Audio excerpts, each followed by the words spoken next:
வணக்கம். Future life channel மூலமா மறுபடியும் உங்க எல்லாரையும் மீட் பண்றதுல எனக்கு ரொம்ப சந்தோஷம்.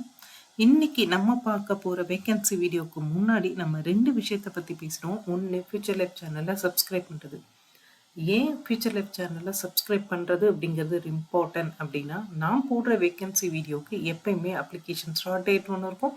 அப்ளிகேஷன் எண்ட் டேட் ஒண்ணு இருக்கும்.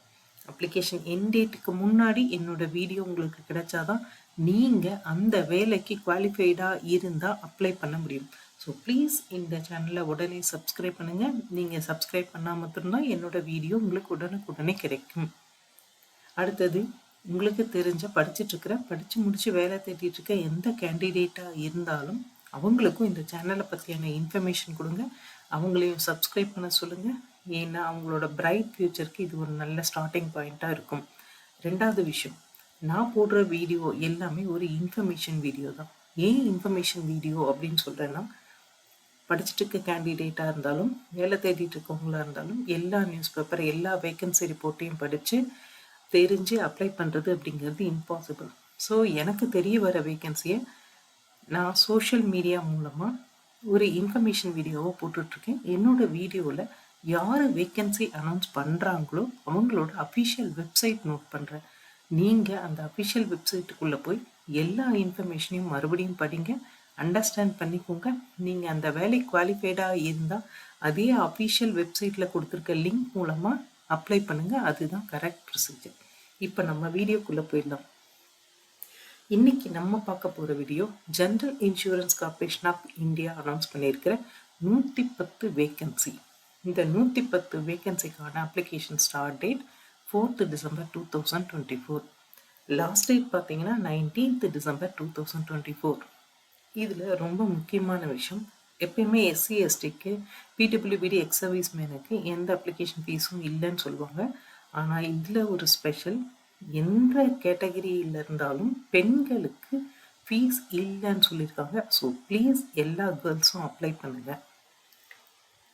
ஸோ இந்த general insurance corporation of India இது கவர்மெண்ட் ஆஃப் இந்தியாவோட கம்பெனி.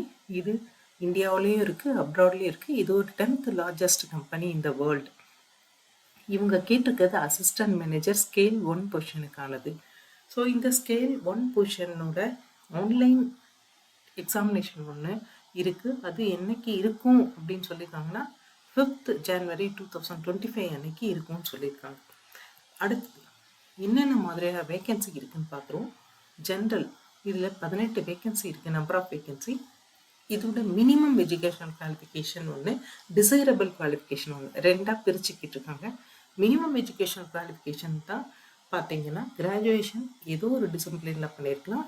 ஜென்ரல் அண்ட் ஓபிசி கேண்டிடேட்னா 60 ஆர் அபவ் 60 மார்க் வாங்கியிருக்கணும். எஸ்சி எஸ்டியாக இருந்தால் 55 ஆர் அபவ் 55 வாங்கியிருக்கணும். அதே மாதிரி டிசைரபிள் அப்படின்னு பார்த்தீங்கன்னா போஸ்ட் கிராஜுவேஷன் இன் எம்பிஏ பண்ணியிருக்கணும், இல்லை post graduate in any discipline பண்ணியிருக்கணும். அடுத்தது லீகல், இதில் 9 வேகன்சி இருக்குது. பேச்சுலர் டிகிரி இன் லா கேட்டிருக்காங்க. அதே மாதிரி இவங்க அதே மாதிரி தான் general OBC candidate 60 or above 60 mark வாங்கி பாஸ் பண்ணியிருக்கணும். எஸ்சி எஸ்டியாக இருந்தால் 55 ஆர் அபவ் 55 வாங்கி பாஸ் பண்ணால் போதும்னு சொல்லியிருக்காங்க. டிசைரபிளில் எல்எல்எம் கேட்டிருக்காங்க. அடுத்தது ஹெச்ஆர், இதில் 6 வேகன்சி இருக்குது. Graduate in any discipline 60 or above 60 general and OBC candidate வாங்கியிருக்கணும். எஸ்சி எஸ்டியாக இருந்தால் 55 ஆர் அபவ் 55 வாங்கியிருக்கணும்னு சொல்லியிருக்காங்க. Post graduation in HRM personnel management படிச்சிருக்கணும்னு எதிர்பார்க்குறாங்க. அடுத்தது இன்ஜினியரிங் கிராஜுவேட்ஸ்க்கான வேகன்சி பார்த்தீங்கன்னா மொத்தம் 5 வேகன்சி இருக்குது. Engineering in marine, engineering in aeronautical, engineering in mechanical, engineering in civil, engineering in electrical. Each ஒரு வேகன்சி இருக்குது. இவங்க அதே மாதிரி ஜென்ரல் அண்ட் ஓபிசி கேண்டிடேட் இருந்தால் 60 இல்லை 60% மேலேயோ மார்க் வாங்கி பாஸ் பண்ணியிருக்கணும். எஸ்டி எஸ்டியாக இருந்தால் 55 ஆர் அபவ் 55 வாங்கி பாஸ் பண்ணியிருக்கணும். இதே கேண்டிடேட் எம்இ எம்டெக் எம்எஸ் படிச்சிருந்தா அது டிசைரபிள் குவாலிஃபிகேஷன் அப்படின்னு சொல்லியிருக்காங்க. அடுத்தது ஐடி, ஐடியில் 22 வேகன்சி இருக்குது. BE computer science, information technology, electronic and communication இந்த ஸ்ட்ரீமில் படித்தவங்க எல்லாரும் இந்த 22 குவாலிஃபிகேஷனுக்கு அப்ளை பண்ணலாம். இதுலேயும் ஜென்ரல் அண்ட் ஓபிசி கேண்டிடேட் 60 இல்லைனா 60க்கு மேலே மார்க் வாங்கி பாஸ் பண்ணியிருக்கணும். எஸ்சி எஸ்டியாக இருந்தால் 55 ஆர் 55க்கு மேலே மார்க் வாங்கி பாஸ் பண்ணியிருக்கணும் அப்படின்றது எதிர்பார்க்குறாங்க. இதில் டிசைரபிள் குவாலிஃபிகேஷனில் சைபர் செக்யூரிட்டி தெரிஞ்சிருக்கணும், இன்ஃபர்மேஷன் செக்யூரிட்டி தெரிஞ்சிருக்கணும், எத்திக்கல் ஹேக்கிங் தெரிஞ்சிருக்கணும் அப்படின்றத எதிர்பார்க்குறாங்க. அடுத்தது ஆக்சுவரி. ஆக்சுவரியில் மொத்தம் 10 வேகன்சி இருக்குது. இது ஏதோ ஒரு கிராஜுவேஷன் பண்ணியிருக்கணும். ஆனால் இன்னொன்று எதிர்பார்க்குறாங்க. Candidate should have passed minimum 7 papers in institute of actuary society of India அப்படின்ற ஒரு விஷயம் படிச்சிருக்கணுன்றதை எதிர்பார்க்குறாங்க. அடுத்தது இன்சூரன்ஸ். இதில் 20 வேகன்சி இருக்குது. கிராஜுவேஷன் ஏதோ ஒரு டிசிப்ளினில் 60 or above 60 for general OBC கேண்டிடேட்னு சொல்லியிருக்காங்க. எஸ்சி எஸ்டி கேண்டிடேட்னா 55 ஆர் அபவ் 55 மார்க் வாங்கி பாஸ் பண்ணியிருக்கணும். இது இல்லாமல் ஒரு போஸ்ட் கிராஜுவேஷன் டிகிரி வச்சுருக்கணும் in general insurance, risk management இந்த மாதிரி லைனில் அப்படின்னு சொல்லியிருக்காங்க. அடுத்து மெடிக்கல். இதில் எம்பிபிஎஸ் படித்தவங்களுக்கும் 2 வேகன்சி அனௌன்ஸ் பண்ணியிருக்காங்க. எம்பிபிஎஸ் படிச்சிருக்கணும். ஜென்ரல் அண்ட் ஓபிசி கேண்டிடேட்னா 60 ஆர் அபவ் 60 வாங்கியிருக்கணும். எஸ்சி எஸ்டி இருந்தால் 55 ஆர் அபவ் 55 வாங்கியிருக்கணும்னு சொல்லியிருக்காங்க. அதே மாதிரி இந்தியன் மெடிக்கல் அசோசியேஷனில் ரிஜிஸ்டர் பண்ண எம்பிபிஎஸ் கேண்டிடேட் அவங்க இதுக்கு அப்ளை பண்ணலாம். அதே மாதிரி ஃபினான்ஸில் மொத்தம் 18 வேகன்சி இருக்குது. பிகாம் படிக்கிறது அப்படிங்கிறது ஒரு மினிமம் குவாலிஃபிகேஷன். 60% மார்க் வாங்கி எஸ்சி எஸ்டி இருந்தால் 55 ஆர் அபவ் 55 வாங்கியிருக்கணும். ஆனால் டிசைரபிளில் எம்பிஏ ஃபினான்ஸோ சிஏ சிஎம்ஏ எம்காம் படிச்சிருக்கிறது ஒரு டிசைரபிள் குவாலிஃபிகேஷன்னு சொல்லியிருக்காங்க. அடுத்தது ஒரு கேண்டிடேட் ஒரு போஸ்டிங்க்கு தான் அப்ளை பண்ண முடியும். நீங்கள் 2-3 போஸ்டிங் அப்ளை பண்ணிங்கன்னா கடைசியாக நீங்கள் அப்ளை பண்ண அப்ளிகேஷனை அவங்க அக்செப்ட் பண்ணிக்குவாங்க. அதுக்கு முன்னாடி அப்ளிகேஷன் எல்லாமே ரிஜெக்ட் ஆகிடும். ஸோ ப்ளீஸ் ஒரே ஒரு ஸ்ட்ரீமுக்கு அப்ளை பண்ணுங்கள். அதே மாதிரி குவாலிஃபிகேஷன் எல்லாமே ஃபஸ்ட்டு நவம்பர் 2024 அன்னைக்கு நீங்கள் டிகிரி பாஸ் பண்ணி சர்டிஃபிகேட் கையில் வச்ச கேண்டிடேட்ஸ் மாத்திரம்தான் அப்ளை பண்ண முடியும். எந்த ஸ்ட்ரீமுக்கு நீங்கள் அப்ளை பண்ணுறதா இருந்தாலும் கம்ப்யூட்டரில் ஒர்க் பண்ண தெரிஞ்சிருக்கணும் அப்படின்னு சொல்லியிருக்காங்க. ஸோ இதில் ரிசர்வேஷன் இருக்குது. ஸோ இந்த ரிசர்வேஷன் எல்லாமே எப்படி பண்ணியிருக்காங்க அப்படின்னு பார்த்தீங்கன்னா மொத்தம் 108 வேகன்சியில் 43 ஜென்ரல் வேகன்சி, எஸ்சிக்கு 15, எஸ்டிக்கு 10, ஓபிசிக்கு 34, இடபிள்யூஎஸ்க்கு 6. இதில் ஸ்டார் கொடுத்துருப்பாங்க. மேலே எஸ்சிக்கும் எஸ்டிக்கும் ஓபிசிக்கும் ஸ்டார் கொடுத்துருக்காங்க. இந்த ஸ்டார் என்னன்னு பார்த்தீங்கன்னா பேக்லாக் வேகன்சி இருக்குது.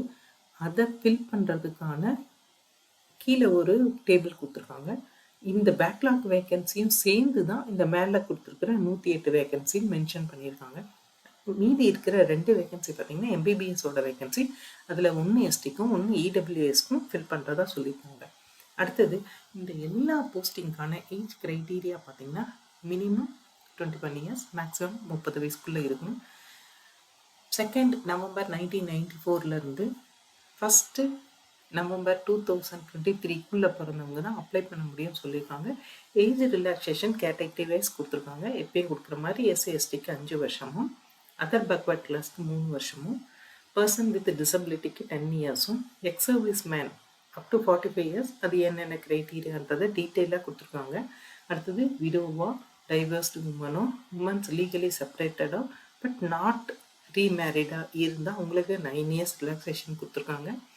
அதே மாதிரி ஏதாவது ஒரு existing confirmed employee of public sector general insurance அதில் ஒர்க் பண்ணுறவங்க யாராவது இருந்தால் அவங்களுக்கு 8 இயர்ஸ் வரைக்கும் ரிலாக்ஸேஷன் கொடுத்துருக்காங்க. அடுத்தது இதோடைய சேலரியும் பெனிஃபிட்ஸும் பார்த்தீங்கன்னா ரொம்ப சூப்பராக இருக்குது. சேலரி பார்த்தீங்கன்னா 96,765. அதோடைய டீட்டெயில்ஸ் இங்கே கொடுத்துருக்கேன். இதில் சேலரியை விட ரொம்ப அட்ராக்ட் பண்ணுறது இவங்களோட பெனிஃபிட்ஸ் தான். என்னென்னா நியூ பென்ஷன் ஸ்கீம் அப்ளை ஆகும் இந்த கேண்டிடேட்டுக்கு அப்படின்னு சொல்லியிருக்காங்க. நியூஸ் பேப்பர், இன்டர்நெட்டுக்கு அலவன்ஸ் கொடுக்குறாங்க. அதே மாதிரி medical benefits, house furnishing allowance கொடுக்குறாங்க, ஹவுஸ் ஹோல்டு ஹெல்ப் அலவன்ஸ் கொடுத்துருக்காங்க, பர்சனல் ஆக்சிடென்ட் கவர் ஒன்று கொடுக்குறாங்க, housing vehicle and computer loan கொடுக்குறாங்க.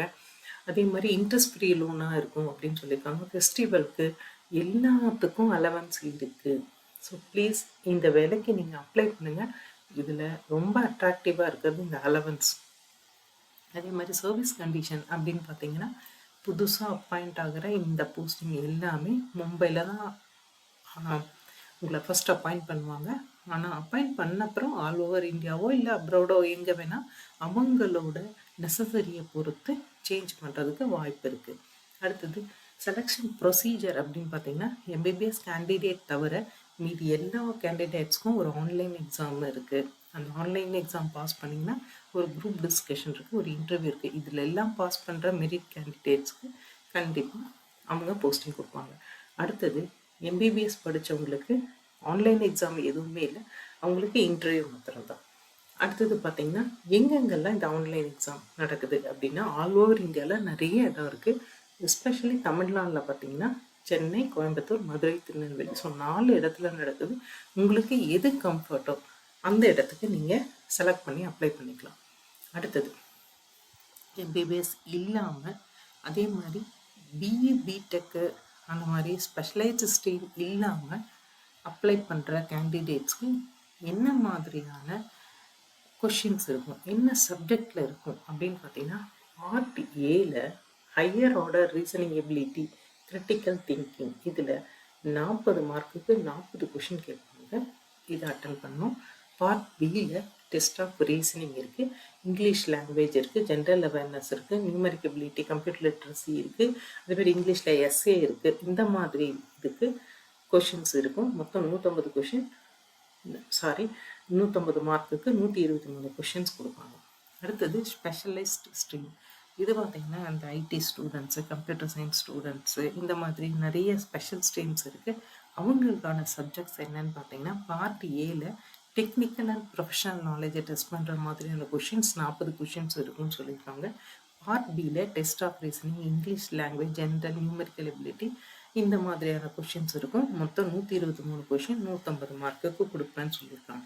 அடுத்து எவ்வளோ ஃபீஸ் அப்படின்னு கேட்டிங்கன்னா, நான் ரீஃபண்டபுள் அமௌண்ட் ஆஃப் 1000 rupees. எல்லாருக்கும். யாருக்கெல்லாம் எக்ஸம்ஷன் அப்படின்னு பார்த்தீங்கன்னா, எஸ்சி/எஸ்டி கேட்டகரிக்கும், பிஹெச் கேண்டிடேட்ஸ்க்கும், ஃபீமேல் கேண்டிடேட்ஸ்க்கும் இந்த 1000 rupees ஃபுல்லாக எக்ஸாம் பண்ணியிருக்காங்க. அடுத்தது எப்படி அப்ளை பண்ணணும், அப்ளிகேஷன் ரெஜிஸ்ட்ரேஷன். இதுக்கு ஒரு பர்மனெண்ட் இமெயில் ஐடியும் மொபைல் நம்பரும் வேணும், அந்த வேலிடாக இருக்கணும். அதை வச்சு நீங்கள் ஒரு ரெஜிஸ்ட்ரேஷன் க்ரியேட் பண்ணணும். அடுத்தது payment of fees. Registration create பண்ணி நீங்கள் எல்லா டீட்டெயில்ஸும் கொடுத்து டாக்குமெண்ட் அப்லோட் பண்ணிட்டீங்கன்னா ஃபீஸ் பே பண்ணணும். இதுதான் ப்ரொசீஜர். அதுக்கு முன்னாடி நீங்கள் உங்களோட photograph, signature, left hand thumb impression, hand written declaration, இது இல்லாமல் நீங்கள் படித்த சர்டிஃபிகேட், எக்ஸ்பீரியன்ஸ் எல்லாமே ஸ்கேன் பண்ணி டாக்குமெண்ட்டாக எடுத்து வச்சுக்கோங்க. இதில் இம்பார்ட்டண்டாக சொல்கிறது என்னென்னா, ஃபோட்டோகிராஃப். அது கலர் ஃபோட்டோகிராஃபாக இருக்கணும். 20 to 50 kbக்குள்ளே இருக்கிற மாதிரி ஸ்கேன் பண்ணி எடுத்துக்கோங்க. அடுத்தது ஒயிட் பேப்பரில் பிளாக் இங்கில் உங்கள் சைன் பண்ணுங்கள். அது கேபிட்டல் லெட்டரில் எழுதின மாதிரி இருக்கக்கூடாது. இந்த சைனை 10 to 20 kbக்குள்ளே இருக்க மாதிரி ஸ்கேன் பண்ணி எடுத்து வச்சுக்கோங்க. அடுத்தது உங்களோட லெஃப்ட் ஹேண்டு தம்ப் இம்ப்ரெஷன். இந்த thumb impression black or blue இங்கில் இருக்கலாம். இது 20 to 50 kbக்குள்ளே இருக்கிற மாதிரி ஸ்கேன் பண்ணி எடுத்து வச்சுக்கோங்க. ஒரு ஹேண்ட் ரிட்டன் டிக்ளரேஷன் நான் கீழேயே கொடுத்துருக்கேன். இந்த டிக்ளரேஷனை ஒரு ஒயிட் பேப்பரில் பிளாங்க் இங்கில் எழுதிக்கோங்க. இது 50 to 100 kbக்குள்ளே இருக்கிற மாதிரி இருக்கணும். இதை ஓன் ஹேண்ட் ரைட்டிங்கில் எழுதுங்க. இதையும் ஸ்கேன் பண்ணி எடுத்து வச்சுக்கோங்க. இதை தவிர உங்களோட எஜுகேஷனல் கிளாரிஃபிகேஷன், எக்ஸ்பீரியன்ஸு, ஸ்பெஷலாக நீங்கள் ஏதாவது ட்ரைனிங் எடுத்திருக்கீங்க, எக்ஸ்பீரியன்ஸ் இருக்குது அப்படின்னா அது எல்லாமே ஸ்கேன் பண்ணி டாக்குமெண்ட்டாக எடுத்து வச்சுட்டு அதுக்கப்புறம் நான் கொடுத்துருக்க வெப்சைட்டுக்குள்ளே போங்க. உங்களோட பர்சனல் இமெயில் எழுதி மொபைல் நம்பர் போட்டு ரெஜிஸ்டர் பண்ணிவிட்டு அதுக்கப்புறம் அப்ளை பண்ண ஆரம்பிங்க. இந்த ஆன்லைன் ரெஜிஸ்ட்ரேஷனுக்கான வேலிட் அவங்களோட வெப்சைட் கொடுத்துருக்கேன். அது https://gicre.in. இந்த வெப்சைட்டுக்குள்ளே போங்க. 4ஆம் தேதியிலேருந்து 19ஆம் தேதி டிசம்பர் 2024க்குள்ளே நீங்கள் அப்ளை பண்ணணும். அதே மாதிரி டென்டேட்டிவாக ஒரு டேட் கொடுத்துருக்காங்க ஆன்லைன் எக்ஸாமினேஷனுக்கு. அது 5th January 2025. அதே மாதிரி எஸ்சி/எஸ்டி, ஓபிசி, பிடபிள்யூ கேண்டிடேட்டுக்கு ஒரு ட்ரைனிங் கூட கொடுக்குறாங்க ஃப்ரீயாக, ஆன்லைன் ட்ரைனிங். அதுக்கான டீட்டெயில்ஸும் அவங்களோட வெப்சைட்லேயே கொடுத்துருக்காங்க. அதே மாதிரி உங்களோட எக்ஸாமினேஷனுக்கு 7 நாளைக்கு முன்னாடி உங்களோட கால் லெட்டர், அதாவது ஹால் டிக்கெட், இதை நீங்கள் டவுன்லோட் பண்ணிக்கலாம்னு சொல்லியிருக்காங்க. ஸோ ப்ளீஸ், எந்த கேண்டிடேட்டாக இருந்தாலும் அவங்க இந்த வேலைக்கு குவாலிஃபைடாக இருந்தால் ப்ளீஸ் உடனே அப்ளை பண்ணுங்கள். டைம் கொஞ்சம் கம்மியாக தான் இருக்குது. Best of lucks. Thank you.